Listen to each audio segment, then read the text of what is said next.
सत श्री अकाल, मैं चरणजीत कौर ते तुसीं देख रहे हो एबीपी साझा। नज़र पावांगे पंजाब सने देश दीयां सारियां अहम ते वड्डियां खबरां ते गल किसानी अंदोलन दी भी होएगी कि 10वें दिन खनौरी अते शंभू बॉर्डर ते की होया।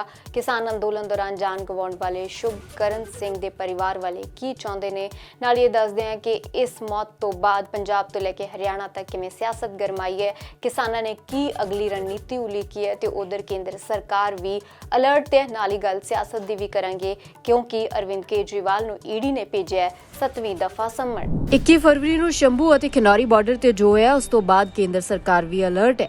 ਕਿਸਾਨਾਂ ਨਾਲ 5ਵੇਂ ਦੌਰ ਦੀ ਮੀਟਿੰਗ ਨੂੰ ਲੈ ਕੇ ਅੱਜ ਦਿੱਲੀ ਦੇ ਵਿੱਚ ਮੰਤਰੀਆਂ ਦੀ ਸਾਂਝੀ ਬੈਠਕ ਹੋਵੇਗੀ। ਇਸ ਮੀਟਿੰਗ ਦੇ ਵਿੱਚ ਕਿਸਾਨਾਂ ਦੀਆਂ ਮੰਗਾਂ ਦੀ ਸਮੀਖਿਆ ਹੋਣੀ ਹੈ। ਬੈਠਕ ਦੇ ਵਿੱਚ ਕੇਂਦਰੀ ਗ੍ਰਹਿ ਮੰਤਰੀ ਅਮਿਤ ਸ਼ਾਹ ਵੀ ਮੌਜੂਦ ਰਹਿਣਗੇ। ਜਾਣਕਾਰੀ ਮੁਤਾਬਿਕ ਕਿਸਾਨਾਂ ਦੇ ਮੁੱਦਿਆਂ ਨਾਲ ਸੰਬੰਧਿਤ ਮੰਤਰੀ ਪਹਿਲਾਂ ਆਪ ਸਾਂਝੀ ਮੀਟਿੰਗ ਕਰਨਗੇ, ਉਸ ਤੋਂ ਬਾਅਦ ਅਮਿਤ ਸ਼ਾਹ ਦੇ ਨਾਲ ਚਰਚਾ ਕੀਤੀ ਜਾਏਗੀ। ਇਸ ਮੀਟਿੰਗ ਦੇ ਵਿੱਚ ਕਿਸਾਨਾਂ ਦੀਆਂ ਮੰਗਾਂ ਦੇ ਹੱਲ ਬਾਰੇ ਸਰਕਾਰ ਦੇ ਮਤੇ ਨੂੰ ਅੰਤਿਮ ਰੂਪ ਦਿੱਤਾ ਜਾਏਗਾ। ਸੂਤਰਾਂ ਮੁਤਾਬਿਕ ਇਸ ਵਾਰ ਮੰਤਰੀ ਕਿਸਾਨਾਂ ਦੀਆਂ ਉਹਨਾਂ ਮੰਗਾਂ ਨੂੰ ਅੰਤਿਮ ਰੂਪ ਦੇਣਗੇ ਜਿਨ੍ਹਾਂ ਨੂੰ ਪੂਰਾ ਕੀਤਾ ਜਾ ਸਕਦਾ ਹੈ। ਇਹ ਵੀ ਮੰਨਿਆ ਜਾ ਰਿਹਾ ਹੈ ਕਿ ਕੇਂਦਰ ਸਰਕਾਰ ਦੀ ਕਿਸਾਨਾਂ ਨਾਲ ਆਖਰੀ ਮੀਟਿੰਗ ਹੋਵੇਗੀ। ਇਸ ਵਿੱਚ ਕਿਸਾਨ ਜਥੇਬੰਦੀਆਂ ਵੱਲੋਂ ਸਮਝੌਤੇ ਦੀ ਮਿਤੀ ਤੇ ਸਮਾਂ ਤੈਅ ਕਰਨ ਤੇ ਧਿਆਨ ਦਿੱਤਾ ਜਾਏਗਾ। ਲੰਘੇ ਕੱਲ੍ਹ ਯਾਨੀ ਕਿ ਬੁੱਧਵਾਰ ਨੂੰ ਜਦੋਂ 11 ਵਜੇ ਕਿਸਾਨ ਲੀਡਰ ਦਿੱਲੀ ਵੱਲ ਵਧੇ ਸਨ ਤਾਂ ਅੱਗੋਂ ਹੰਝੂ ਗੈਸ ਦੇ ਗੋਲੇ ਦਾਗੇ ਗਏ ਸਨ। ਕਿਸਾਨ ਵਾਪਸ ਆਏ ਤੇ ਨਾਲ ਹੀ 5ਵੇਂ ਗੇੜ ਦੀ ਮੀਟਿੰਗ ਲਈ ਸਰਕਾਰ ਨੇ ਹਾਮੀ ਵੀ ਭਰੀ ਅਤੇ ਹੁਣ ਕਿਸਾਨਾਂ ਦੀਆਂ ਮੰਗਾਂ ਤੇ ਕੇਂਦਰ ਵੱਲੋਂ ਮੰਥਨ ਲਈ ਅਹਿਮ ਬੈਠਕ ਮੁਮਕਿਨ ਹੈ। वो लड़का था, बहनें थी उसका परिवार है, दुखद घटना है और हम उनके परिवार से भी मिलेंगे। सरकार ये चाह रही है कि ये आंदोलन लंबा चले। ਇਹ ਸੰਯੁਕਤ ਕਿਸਾਨ ਮੋਰਚਾ ਦੀ ਮੀਟਿੰਗ ਹੈ। ਸ਼ੁਭਕਰਨ ਸਿੰਘ ਨੂੰ ਸ਼ਰਧਾਂਜਲੀ ਭੇਂਟ ਕੀਤੀ ਗਈ ਹੈ ਤੇ ਮੌਜੂਦਾ ਹਾਲਾਤਾਂ ਤੇ ਚਰਚਾ ਵੀ। ਰਿਕੇਸ਼ ਟਕੈਤ ਵੀ ਇਸ ਮੀਟਿੰਗ 'ਚ ਪਹੁੰਚੇ ਨੇ। ਸਰਕਾਰ ਤੇ ਗੰਭੀਰ ਇਲਜ਼ਾਮ ਲਗਾਇਆ। ਕਿਸਾਨ ਲੀਡਰ ਦਾ ਇਲਜ਼ਾਮ ਹੈ ਕਿ ਸਰਕਾਰ ਪੰਜਾਬ ਤੇ ਕਿਸਾਨਾਂ ਨੂੰ ਬਦਨਾਮ ਕਰਨਾ ਚਾਹੁੰਦੀ है, पर ਅਸੀਂ सब इकट्ठे हैं। संज्ञान लेना चाहिए भाई, हम दिल्ली के बॉर्डर पर जाते हैं तो दिल्ली की पुलिस अपने बॉर्डर के अंदर रहती है, वो हरियाणा में या उत्तर प्रदेश में नहीं जाती, अपनी सीमा में उन्होंने लगा रखे कि यहाँ नहीं आने देना। तो ये उनका आंदोलन चल रहा है, पूरे देश भर में चल रहा है। तो कैसा यूपी हम को उनके साथ में हम इनके साथ में पूरे वहाँ पे आंदोलन चल रहे हैं। दिल्ली के रहोगे तुसी, दिल्ली आओगे? दिल्ली तो घिरे हुए है ना, दिल्ली तो लगातार मीटिंगें हो रही हैं, उसका क्या नतीजा नहीं निकल पा रहा? क्या कहना देखो, सरकार ये चाह रही है कि ये आंदोलन लंबा चले, पंजाब को बदनाम करा जाए और किसान को बदनाम करा जाए। अभी पूरा एक प्रचार चल रहा है कि किसान तो एमएसपी मांग रहा है। भाई एमएसपी तो देश में है पहले से ही, मांग कर रहा, उस पर गारंटी कानून मांगा है हमने कि व्यापारी जो सस्ते में खरीदता है वो ना खरीद करे। सरकार को जो खरीद करनी कर ले, सरकार तो उसी रेट पे खरीद रही है ना, वो सस्ते में नहीं खरीदती, लेकिन व्यापारी सस्ते में खरीदता है, वो खरीद ना करे। ये हमने कहा। 5 फसलें तो कंपनी से कॉन्टेक्ट करवा रहे। भाई दालों की देश में कमी है, ये रिपोर्ट है पूरी एजेंसियों की कि 2030 तक देश में दालों का आयात होगा बाहर से।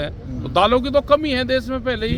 उन्होंने 5 फसलों पे कंपनी से कॉन्टैक्ट करने की बात करी है, नहीं कि भारत सरकार ने कहा कि हम खरीद करेंगे। हारेंगे जीतेंगे सब लोग इकट्ठे रहें, अगर किसी की हार हो तो सबकी हो, जीत हो तो सबकी हो। पंजाब में किसान संगठनों के साथ किसानों के मसले पर कई दौर की बातचीत हुई है। अभी भी हम बातचीत के लिए किसान संगठनों से कहा है कि इसका समाधान बातचीत के माध्यम से हम निकालेंगे। किसी भी समस्या का समाधान बातचीत के माध्यम से ही निकलता है, वार्ता के माध्यम से ही निकलता है। ਕਿਸਾਨਾਂ ਨੇ 2 ਦਿਨ ਦੇ ਲਈ ਦਿੱਲੀ ਮਾਰਚ ਰੋਕਿਆ ਤਾਂ ਇੱਧਰ ਖੇਤੀ ਮੰਤਰੀ ਅਰਜੁਨ ਮੁੰਡਾ ਦਾ ਵੀ ਵੱਡਾ ਬਿਆਨ ਆਇਆ। ਉਹ ਰਾਂਚੀ ਪਹੁੰਚੇ ਹੋਏ ਸਨ ਤੇ ਜਦੋਂ ਮੰਤਰੀ ਤੋਂ ਕਿਸਾਨੀ ਅੰਦੋਲਨ ਦਾ ਸਵਾਲ ਹੋਇਆ ਕਿ ਕਿਸਾਨਾਂ ਨੇ 2 ਦਿਨ ਦੇ ਲਈ ਮਾਰਚ ਰੋਕ ਦਿੱਤਾ ਹੈ ਤਾਂ ਉਹਨਾਂ ਨੇ ਕਿਹਾ ਕਿ ਅਸੀਂ ਗੱਲਬਾਤ ਦੇ ਨਾਲ ਹੀ ਕੋਈ ਹੱਲ ਕੱਢ ਲਵਾਂਗੇ। पंजाब में किसान संगठनों के साथ किसानों के मसले पर कई दौर की बातचीत हुई है और अभी भी हम बातचीत के लिए किसान संगठनों से कहा है कि इसका समाधान बातचीत के माध्यम से हम निकालेंगे, क्योंकि किसी भी समस्या का समाधान बातचीत के माध्यम से ही निकलता है, वार्ता के माध्यम से ही निकलता है। और ये देश हम सबका है, हम सबको मिलकर के देश का समाधान निकालना चाहिए। ऐसे समय में कि हर आदमी के लिए वो लाभदायी हो सके। तो मैं आशान्वित हूँ अभी भी कि हम सब मिलकर के इसका सारांश निकालेंगे और इसका समाधान होगा। ਮੁੰਡੇ ਦੀ ਗੋਲੀ ਲੱਗਣ ਨਾਲ ਡੈਥ ਹੋਈ ਹੈ। ਪਰਿਵਾਰ 'ਚ ਇਹਨਾਂ ਦੇ ਦਾਦੀ ਜੀ ਨੇ ਜੀ ਤੇ ਦੋ ਭੈਣਾਂ ਨੇ, ਇੱਕ ਭੈਣ ਵਿਆਹੀ ਹੋਈ ਹੈ ਰੱਲੀ ਜੀ, ਇੱਕ ਕੁੜੀ ਕੁਮਾਰੀ ਹੈ ਛੋਟੀ ਜਿਹੀ ਭੈਣ ਜੀ। 1.5 ਕਿੱਲਾ ਜ਼ਮੀਨ, 18 ਲੱਖ ਰੁਪਏ ਦਾ ਕਰਜ਼ਾ ਤੇ ਇੱਕ ਛੋਟਾ ਜਿਹਾ ਘਰ। ਇਸੇ ਲਈ ਸ਼ਾਇਦ ਕਿਸਾਨ ਸ਼ੁਭਕਰਨ ਸਿੰਘ ਅੰਦੋਲਨ ਦੇ ਰਾਹ ਤੇ ਤੁਰਿਆ ਸੀ, ਪਰ ਕੀ ਪਤਾ ਸੀ ਕਿ ਸੰਘਰਸ਼ ਦਾ ਇਹ ਰਾਹ ਉਸ ਨੂੰ ਕਦੇ ਘਰ ਵਾਪਸ ਮੁੜ ਨਹੀਂ ਦੇਗਾ। ਪਰਿਵਾਰ ਤੇ ਦੁੱਖਾਂ ਦਾ ਪਹਾੜ ਟੁੱਟ ਪਿਆ। ਇਹ ਤਸਵੀਰਾਂ ਉਸ ਦੇ ਪਿੰਡ ਬੱਲੋ ਦੀਆਂ ਨੇ। ਰਾਮਪੁਰਾ ਫੂਲ ਹਲਕੇ ਦੇ ਅਧੀਨ ਇਹ ਪਿੰਡ ਪੈਂਦਾ ਹੈ, ਜਿੱਥੇ ਚਰਨਜੀਤ ਸਿੰਘ ਦੇ ਬੇਟੇ ਸ਼ੁਭਕਰਨ ਸਿੰਘ ਦੀ ਮੌਤ ਹੋਈ ਹੈ ਖਨੌਰੀ ਬਾਰਡਰ ਤੇ। ਇਲਜ਼ਾਮ ਲੱਗ ਰਹੇ ਨੇ, ਕਿਸਾਨ ਲੀਡਰ ਦਾਅਵਾ ਕਰ ਰਹੇ ਨੇ ਕਿ ਹਰਿਆਣੇ ਵਾਲੇ ਪਾਸਿਓਂ ਰਬੜ ਦੀ ਇੱਕ ਗੋਲੀ ਚਲਾਈ ਗਈ ਜੋ ਉਸ ਦੇ ਸਿਰ ਦੇ ਵਿੱਚ ਵੱਜੀ ਤੇ ਉਸ ਦੀ ਮੌਕੇ ਤੇ ਹੀ ਮੌਤ ਹੋ ਗਈ। ਹਸਪਤਾਲ ਲਿਜਾਂਦਾ ਗਿਆ ਸੀ, ਬਚਾਉਣ ਦੀ ਕੋਸ਼ਿਸ਼ ਕੀਤੀ ਗਈ ਸੀ, ਪਰ ਅਜਿਹਾ ਮੁਮਕਿਨ ਨਹੀਂ ਹੋ ਸਕਿਆ। ਤੇ ਹੁਣ ਇਸ ਪਰਿਵਾਰ ਦੇ ਹਾਲਾਤ ਦੇਖੋ। ਇੱਕ ਛੋਟਾ ਜਿਹਾ ਘਰ ਹੈ ਜਿੱਥੇ ਦੋ ਭੈਣਾਂ ਨੇ, ਇਕਲੌਤਾ ਭਰਾ ਸੀ ਦੋ ਭੈਣਾਂ ਦਾ ਉਹ, ਤੇ ਦਾਦੀ ਨੇ ਹੀ ਉਸ ਨੂੰ ਪਾਲ ਪੋਸ ਕੇ ਵੱਡਾ ਕੀਤਾ ਸੀ ਕਿਉਂਕਿ ਉਸ ਦੇ ਮਾਤਾ ਦੀ ਮੌਤ ਹੋ ਗਈ ਸੀ। ਉਸੇ ਤੇ ਜ਼ਿੰਮੇਵਾਰੀ ਸੀ ਇਸ ਪਰਿਵਾਰ ਨੂੰ ਪਾਲਣ ਦੀ। 21 ਸਾਲ ਦੀ ਉਮਰ ਸੀ। ਸੰਘਰਸ਼ ਦੇ ਰਾਹ ਤੇ ਉਹ ਨਿਕਲਿਆ ਸੀ ਤਾਂ ਜੋ ਪਰਿਵਾਰ ਦੇ ਹਾਲਾਤ ਕੁਝ ਸੁਧਰ ਸਕਣ। ਖੇਤੀ ਦੇ ਵਿੱਚ ਮੁਨਾਫਾ ਨਹੀਂ ਸੀ, ਇਸ ਲਈ ਉਹ ਮੰਗ ਕਰ ਰਿਹਾ ਸੀ ਕਿ ਉਸ ਦੇ ਹੱਕ ਉਸ ਨੂੰ ਦਿੱਤੇ ਜਾਣ। ਪਰ ਕੀ ਪਤਾ ਸੀ ਕਿ ਖਨੌਰੀ ਬਾਰਡਰ ਤੇ ਜਿਸ ਅੰਦੋਲਨ ਦੇ ਵਿੱਚ ਉਹ ਹਿੱਸਾ ਲੈ ਰਿਹਾ ਹੈ ਉੱਥੋਂ ਉਸ ਦੀ ਲਾਸ਼ ਵਾਪਸ ਆਏਗੀ। ਇਸ ਪਰਿਵਾਰ ਦੇ ਲਈ ਹੁਣ ਮਦਦ ਦੀ ਗੁਹਾਰ ਲਾਈ ਜਾ ਰਹੀ ਹੈ। ਪਰਿਵਾਰ 'ਚ ਇਹਨਾਂ ਦੇ ਦਾਦੀ ਜੀ ਨੇ ਜੀ ਤੇ ਦੋ ਭੈਣਾਂ ਨੇ, ਇੱਕ ਭੈਣ ਵਿਆਹੀ ਹੋਈ ਹੈ ਰੱਲੀ ਜੀ, ਇੱਕ ਕੁੜੀ ਕੁਮਾਰੀ ਹੈ ਛੋਟੀ ਜਿਹੀ ਭੈਣ ਜੀ। ਹਾਂਜੀ। ਇਹ ਮੁੰਡੇ ਦੀ ਉਮਰ ਵੀ ਲਗਭਗ 22 ਸਾਲ ਸੀਗੀ ਜੀ। ਮੁੰਡਾ ਮੈਰਿਡ ਸੀ? ਨਹੀਂ, ਅਨਮੈਰਿਡ ਹੀ ਸੀਗਾ ਜੀ। ਤੇ ਇਹ ਪਹਿਲਾਂ ਜਥੇਬੰਦੀ 'ਚ ਵੀ ਕੰਮ ਕਰਦਾ ਹੀ ਕਿਸੇ 'ਚ? ਹਾਂਜੀ, ਸਿੱਧੂਪੁਰ ਜਥੇਬੰਦੀ 'ਚ ਕੰਮ ਕਰਦੇ ਸੀਗੇ ਜੀ। ਤੇ ਕਿੰਨਾ ਟਾਈਮ ਹੋ ਗਿਆ ਸੀ ਉੱਥੇ ਗਏ ਨੂੰ? ਇਹਨਾਂ ਨੂੰ ਹੋ ਗਿਆ ਜੀ ਮੁੰਡਾ ਦਾ 5-6 ਦਿਨ। ਅਸੀਂ ਤਾਂ ਮੰਗ ਕਰਦੇ ਹਾਂ ਵੀ ਇੱਕ ਤਾਂ ਸੈਂਟਰ ਗਵਰਨਮੈਂਟ ਵੱਲੋਂ 10 ਲੱਖ ਰੁਪਈਆ ਜੀ, 10 ਲੱਖ ਰੁਪਏ ਪੰਜਾਬ ਗਵਰਨਮੈਂਟ ਦੇਵੇ। ਬਾਕੀ ਬੱਚਿਆਂ ਨੂੰ ਇੱਕ ਸੈਂਟਰ ਨੂੰ ਨੌਕਰੀ, ਇੱਕ ਪੰਜਾਬ ਗਵਰਨਮੈਂਟ ਨੂੰ ਨੌਕਰੀ ਮਿਲਣੀ ਚਾਹੀਦੀ ਆ। ਪਹਿਲੀ ਪਰਿਵਾਰ ਗਰੀਬ ਪਰਿਵਾਰ ਆ ਜੀ। ਕਿੰਨਾ ਬਣ ਕਿੰਨਾ ਹੁੰਦਾ ਜੀ? ਵਾਹਣ ਲਗਭਗ 2-2.5 ਕਿੱਲੇ ਆ ਜੀ। ਪਿਛਲੇ ਸਾਲ ਕੁੜੀ ਵਿਆਹੀ ਸੀ, ਉਦੋਂ ਵੀ ਕੁਛ ਨਾ ਕੁਛ ਵਾਹਣ ਪੈੜੀ ਬੈ ਕਰਕੇ ਵਿਆਹਿਆ ਜੀ। ਘਰੋਂ ਆਰਥਿਕ ਤੰਗੀ ਹੈ ਜੀ। ਸੈਂਟਰ ਦੀ ਵਿਚੋਲਗੀ ਬੰਦ ਕਰੋ, ਪੰਜਾਬ ਦੇ ਲੋਕਾਂ ਨਾਲ ਖੜੇ ਹੋ, ਪੰਜਾਬ ਦੀ ਕਿਸਾਨੀ ਨਾਲ ਖੜੇ ਹੋ। ਤੁਸੀਂ ਅਜੇ ਤੱਕ ਇੱਕ ਵੀ FIR ਦਰਜ ਨਹੀਂ ਕਿਸੇ ਪੁਲਿਸ ਸਟੇਸ਼ਨ 'ਚ ਕੀਤੀ।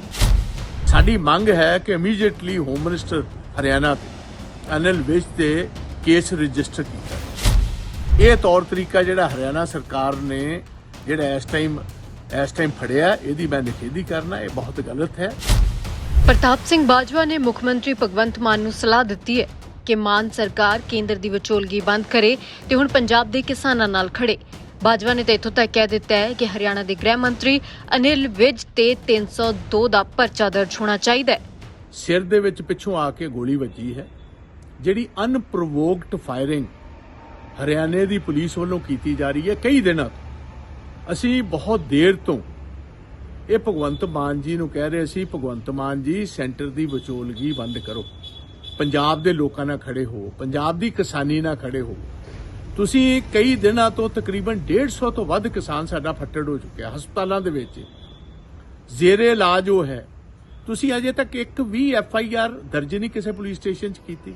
ਸਾਡੀ ਮੰਗ ਹੈ ਕਿ ਇਮੀਡੀਏਟਲੀ ਹੋਮ ਮਿਨਿਸਟਰ ਹਰਿਆਣਾ ਤੇ अनिल विज पे केस रजिस्टर किया। हरियाणा पुलिस ने उसको गोली मार करके उसकी हत्या कर दी और उस वक्त गोलियां चला रहे हैं, टेयर गैस शेल्स छोड़ रहे हैं, रबर बुलेट्स मार रहे हैं जब वो बिल्कुल निहत्थे हैं। लेकिन हमारे देश की सरकार, हमारे प्राइम मिनिस्टर साहब मोदी साहब बिल्कुल चुप बैठे हैं। हमारे 200-250 किसानों को बहुत बुरी तरह से इंजर किया है, बहुत ज़्यादा उनके चोटें लगी हैं, उनकी मेडिकल रिपोर्ट्स हैं, लेकिन कोई कार्रवाई नहीं हो रही। मैंने कभी नहीं देखा कि किसी बीजेपी का लीडर इस देश के लिए लड़ता हुआ उसकी कोई शहादत हुई हो। पंजाबी नौजवान शुभकरण सिंह ਨੂੰ ਮਾਰਨ ਵਾਲਿਆਂ ਖਿਲਾਫ 302 ਦਾ ਪਰਚਾ ਦਰਜ ਹੋਵੇ। ਇਹ ਮੰਗ ਸੁਖਪਾਲ ਸਿੰਘ ਖਹਿਰਾ ਦੀ ਹੈ। ਸੁਖਪਾਲ ਸਿੰਘ ਖਹਿਰਾ ਨੇ ਪ੍ਰਧਾਨ ਮੰਤਰੀ ਨਰਿੰਦਰ ਮੋਦੀ ਨੂੰ ਇਸ ਮਸਲੇ 'ਚ ਦਖਲ ਦੇਣ ਦੀ ਅਪੀਲ ਕੀਤੀ ਹੈ। ਇਲਜ਼ਾਮ ਲਗਾਇਆ ਕਿ बीजेपी सरकार ਦਾ ਜੋ ਵਤੀਰਾ ਕਿਸਾਨਾਂ ਦੇ ਨਾਲ ਹੈ ਉਹ ਇਨਸਾਨੀਅਤ ਦੇ ਵਿਰੁੱਧ ਹੈ। और उस वक्त गोलियां चला रहे हैं, टेयर गैस शेल्स छोड़ रहे हैं, रबर बुलेट्स मार रहे हैं जब वो बिल्कुल निहत्थे हैं और शांतमयी तरीके से पिछले 13 फरवरी से शंभू और खनौरी बॉर्डर के ऊपर बैठे हैं। लेकिन हमारे देश की सरकार, हमारे प्राइम मिनिस्टर साहब मोदी साहब बिल्कुल चुप बैठे हैं। उनके ऊपर उल्टा एक बैरिकेडिंग करके एक अलग बॉर्डर बना के अपने ही देश के किसानों को दिल्ली की तरफ आने से जो रोका जा रहा है, ये बहुत बुरी बात। और इससे पहले हरियाणा पुलिस ने पंजाब की टेरिटरी के अंदर घुस के ड्रोन्स के ज़रिए हमारे 200-250 किसानों को बहुत बुरी तरह से इंजर किया है। बहुत ज़्यादा उनके चोटें लगी हैं, उनकी मेडिकल रिपोर्ट्स हैं, लेकिन कोई कार्रवाई नहीं हो रही। और वो क्या मांग रहे हैं? वो इस देश के अन्नदाता के लिए, किसान खेत मजदूर के लिए वाजिब MSP के कानून मांग रहे हैं। वो कोई इस तरह की बात कोई कर नहीं रहे जिससे किसी तरह का भी तनाव या खराबी। और पिछले 1.25 साल के आंदोलन में हमारे किसानों ने दिल्ली में बैठ करके ये बता दिया कि ये मुकम्मल, they are absolutely non violent. Jammu Kashmir ਦੇ ਰਾਜਪਾਲ ਰਹੇ ਨੇ ਸਤਿਆਪਾਲ ਮਲਿਕ ਤੇ ਖੁੱਲ੍ਹ ਕੇ ਪ੍ਰਧਾਨ ਮੰਤਰੀ ਨਰਿੰਦਰ ਮੋਦੀ ਦੇ ਖਿਲਾਫ ਵੀ ਬੋਲਦੇ ਰਹੇ ਨੇ ਤੇ ਅੱਜ ਯਾਨੀ ਕਿ 22 ਫਰਵਰੀ ਨੂੰ CBI ਨੇ ਇਹਨਾਂ ਦੇ ਟਿਕਾਣੇ ਤੇ ਰੇਡ ਕੀਤੀ ਹੈ। ਇਹ ਮਾਮਲਾ ਜੁੜਿਆ ਹੋਇਆ ਹੈ ਕੀਰੂ ਹਾਈਡਰੋ ਇਲੈਕਟ੍ਰਿਕ ਘੁਟਾਲੇ ਦੇ ਨਾਲ। ਇਲਜ਼ਾਮ ਲੱਗੇ ਨੇ ਕਿ ਇਸ ਪ੍ਰੋਜੈਕਟ ਦੇ ਵਿੱਚ ਕਰਪਸ਼ਨ ਹੋਈ ਹੈ ਤੇ ਉਸੇ ਦੇ ਤਹਿਤ ਸਤਿਆਪਾਲ ਮਲਿਕ ਦੇ ਟਿਕਾਣੇ ਤੇ ਵੀ ਰੇਡ ਹੋਈ ਹੈ। ਇਸ ਦੇ ਇਲਾਵਾ ਦਿੱਲੀ ਦੇ ਵਿੱਚ ਕੁੱਲ 30 ਅਜਿਹੇ ਟਿਕਾਣੇ ਨੇ ਜਿੱਥੇ ਰੇਡ ਕੀਤੀ ਗਈ ਹੈ, 30 ਅਜਿਹੀਆਂ ਥਾਵਾਂ ਨੇ ਜਿੱਥੇ ਰੇਡ ਕੀਤੀ ਗਈ। ਹਾਲਾਂਕਿ ਸਤਿਆਪਾਲ ਮਲਿਕ ਨੇ ਗਵਰਨਰ ਰਹਿੰਦੇ ਹੋਏ ਦਾਅਵਾ ਕੀਤਾ ਸੀ ਕਿ ਹਾਈਡਰੋ ਇਲੈਕਟ੍ਰਿਕ ਪ੍ਰੋਜੈਕਟ ਦੀਆਂ 2 ਫਾਈਲਾਂ ਕਲੀਅਰ ਕਰਨ ਦੇ ਲਈ ਉਹਨਾਂ ਨੂੰ 300 ਕਰੋੜ ਰੁਪਏ ਦੀ ਰਿਸ਼ਵਤ ਦੀ ਪੇਸ਼ਕਸ਼ ਕੀਤੀ ਗਈ ਸੀ। ਛਾਪੇ ਦੇ ਬਾਅਦ ਵੀ ਹੁਣ ਮਲਿਕ ਨੇ ਐਕਸ ਤੇ ਇੱਕ ਪੋਸਟ ਪਾਇਆ। ਉਹਨਾਂ ਨੇ ਕਿਹਾ, ਕਿਸਾਨ ਦਾ ਬੇਟਾ ਹਾਂ, ਛਾਪਿਆਂ ਤੋਂ ਨਹੀਂ ਘਬਰਾਵਾਂਗਾ।